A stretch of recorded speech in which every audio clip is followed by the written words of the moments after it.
வணக்கம் மக்களே, welcome to FDFS with Mohi. So இந்த வாரம் வந்து பார்த்தீங்கன்னா நிறைய தமிழ் படங்கள் வருது. அந்த படங்களுடைய விமர்சனம் எல்லாமே நம்ம சேனலில் இருக்குது. அது மறக்காமல் செக் அவுட் பண்ணிக்கோங்க. இப்போ நம்ம ஒரு தமிழ் சஸ்பென்ஸ் த்ரில்லர் மூவியாக ரிலீஸ் ஆயிருக்கு. அக்யூஸ் படத்தினுடைய விமர்சனம் தான் பார்க்க போகிறோம். இந்த படத்தை இயக்கியிருக்காங்க பிரபு நிவாஸ் அவர்கள். இந்த படத்தை லீட் பண்ணியிருக்காங்க உதயகுமார், அஜ்மல் மற்றும் யோகி பாபு அவர்கள் அண்ட் ஜான்விகா அப்படின்ற ஒரு புதுமுக நடிகை நடிச்சிருக்காங்க. ஸோ இந்த படம் வந்து பார்த்தீங்கன்னா டைட்டில் அக்யூஸ்ட். ஸோ இந்த அக்யூஸ்ட் வந்து படம் முடிச்சதுக்கப்புறம் யார் அக்யூஸ்ட்னு நல்லா தெரியும். அதாவது படம் எடுக்கப்பட்ட அவங்களா இல்லை நாமளா அப்படின்ற மாதிரி.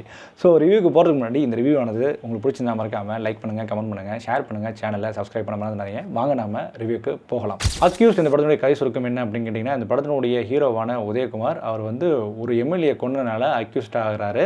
ஸோ அஜ்மல் வந்து பார்த்திங்கன்னா கான்ஸ்டபிளாக இருக்கார். ஸோ இவங்க வந்து சென்னையிலேருந்து சேலத்துக்கு வந்து கோர்ட்டு கொண்டு போகணும். அந்த கோர்ட்டு கொண்டு போகும்போது அவங்க கொண்டு வர அந்த வண்டி வந்து ரிப்பேர் ஆகுது. அதனால் கவர்மெண்ட் பஸ்ஸில் ஏறுறாங்க. கவர்மெண்ட் பஸ்ஸில் ஏறினதுக்கப்புறம் பார்த்திங்கன்னா மர்மமான நபர்கள் 4 பேர் வந்து மிளகா தூவி விட்டு ஒரு பெரிய ப்ராப்ளம் ஆயிடுது. அதனால் கவர்மெண்ட் பஸ் வந்து ஆக்சிடென்ட் ஆயிடுது. ஸோ அந்த இடத்துல இருந்து அந்த அக்யூஸ்டும் கான்ஸ்டபிளும் எஸ்கேப் ஆயிடுறாங்க. எதுக்கு இவங்களை வந்து துரத்தணும், எதனால் இந்த அக்யூஸ்ட்டை வந்து துரத்தணும், அட்டாக் பண்ணணும் அப்படின்ற கதை நோக்கி தான் இந்த படம் நகரப்படுது. ஓகே, இந்த படத்தினுடைய பாசிட்டிவ் அண்ட் நெகட்டிவ் பற்றி பேசுவோம். இந்த படத்தினுடைய பாசிட்டிவ் அண்ட் நெகட்டிவ் பொறுத்த வரைக்கும் இந்த படத்தில் வந்து பின்னணி இசை கொடுக்கப்பட்ட விதம் ரொம்ப நல்லா இருந்தது. அண்ட் எடிட்டிங் KL பிரவீன் அவர்களுடைய கட்ஸ் ரொம்ப நல்லா இருந்தது. அண்ட் சினிமோட்டோகிராஃபி இந்த படத்துக்கு தேவையான அளவுக்கு ரொம்ப நீட்டாகவே கொண்டு போயிருந்தாங்க அப்படி தான் சொல்லி ஆகணும். டெக்னிக்கல் சைடாக ஒரு சவுண்ட்ஸ் கூட்டான ஒரு படமாக தான் அமையுது இந்த படம்.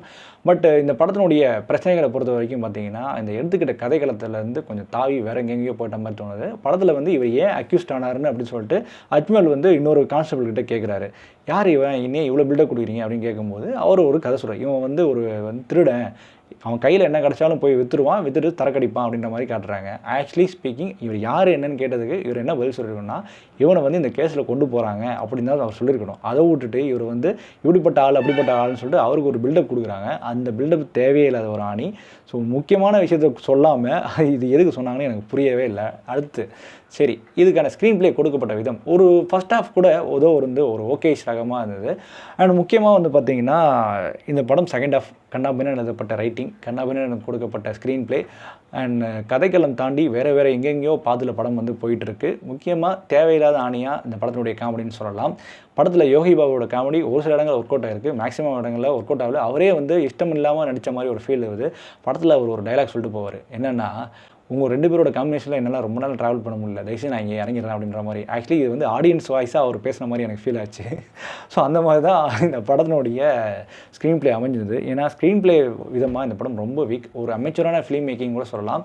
ஏன்னா ஹீரோவோட கேரக்டர் ஆர்க் எழுதப்பட்ட விதமே ரொம்ப ராங்காக இருந்தது. அதுக்கப்புறம் ஹீரோ ஆர்க்கு, ஹீரோயின் ஆர்க்கு, லிட்ரலி இந்த படம் வந்து ஒரு 90ஸில் எடுக்கப்பட வேண்டிய கதை. மேபி 90ஸில் எடுத்திருந்தால் இந்த கதை வந்து செல்லிருந்திருக்கும். பட் இது இப்போ இருக்கிற காலகட்டத்தில் இவங்க காட்டுற விஷயங்கள், காட்சிகள் எல்லாமே ரொம்ப அகரப்பழசு. ஸோ இந்த டெக்னாலஜி சைடில் இந்த படம் பெருசாக ஒர்க் அவுட் ஆகலைன்னு தான் சொல்லி ஆகணும்.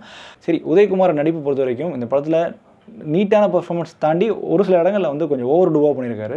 ரொம்ப கேஷுவலாக நிறையா இடங்களில் அவர் பேசுகிறாரு, அது பெருசாக செவி கொடுத்து கேட்க முடியல. நிறைய இடங்களில் அவரோட எமோஷனல் டெப்த்து நம்மளால் அண்டர்ஸ்டாண்ட் பண்ண முடியாத லெவலுக்கு இருக்குது. அவர் நடிப்பு பெருசாக இன்னுமே நிறைய இடங்களில் ஒர்க் அவுட் ஆகுன்னு தான் தோண வைக்குது. அஜ்மல் இந்த படத்துக்கு ஏன் நடிச்சாருன்ற கொஸ்டின் கேட்க தோணுது. ஏன்னா அவர் எப்படிப்பட்ட மனிதர், எந்த மாதிரியான கேரக்டர்லாம் பண்ணியிருந்தார், பட் இப்போ இப்படி பண்ணியிருக்காரு அப்படின்ற மாதிரி கேட்க தோணுது. அஜ்மலுக்கு முக்கியமாக அந்த கான்ஸ்டபிள் லுக்கே சூட் ஆகலைன்னு தான் சொல்லி ஆகணும். அது பெருசாகவும் அவரோட கேரக்டரும் சரி பெருசாகவும் எழுதப்படல. ஓடிக்கிட்டே இருக்கார். ஆனால் அதுக்கான வரைவுரை பெருசாக இல்லை. சரி, இந்த படத்தில் ட்விஸ்ட் அண்ட் டர்ன்ஸ்னு சொல்லிட்டு ஒரு 2-3 விஷயம் காட்டுறாங்க.